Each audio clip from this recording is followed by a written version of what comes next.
তাইওয়ানের সমুদ্র সৈকত আর সামরিক ঘাঁটিগুলো পাহারায় এবার দেখা যাবে কৃত্রিম বুদ্ধিমত্তা সম্পন্ন এআই চালিত 4 পেয়ে রোবট কুকুর। সম্প্রতি তাইওয়ানের National Chung Shan Institute of Science and Technology এমন 3টি অত্যাধুনিক রোবট কুকুরের মডেল প্রদর্শন করেছে। আমেরিকার একটি প্রযুক্তি প্রতিষ্ঠানের নকশার উপর ভিত্তি করে তৈরি এই রোবটগুলো কেবল সাধারণ হাঁটাচলাই করে না, বরং দুর্গম বা উঁচু নিচু পথে সাবলীলভাবে চলাফেরা করা, নিখুঁত নজরদারি চালানো এবং প্রয়োজনে সরাসরি যুদ্ধে অংশগ্রহণ করার মতো ক্ষমতা সম্পন্ন। প্রায় 53 কিলোগ্রাম ওজনের এই রোবটগুলো প্রতি সেকেন্ডে 2.5 মিটার বা ঘন্টায় 9 কিলোমিটার বেগে ছুটতে পারে।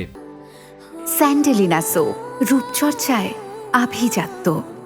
ভিডিও গেমসে বা কল্পবিজ্ঞানের সিনেমায় যেমন যন্ত্রচালিত প্রাণীদের মানুষের সহযোগী হিসেবে কাজ করতে দেখা যায়, ঠিক তেমনি এই রোবটগুলো বাস্তবেও বন্দুক, ক্যামেরা ও বিশেষ সেন্সর নিয়ে শত্রুর উপর নজরদারি এবং নিশানা ঠিক করতে সক্ষম। এমনকি আগুন নেভানো বা উদ্ধার কাজেও এদেরকে সহজেই ব্যবহার করা সম্ভব।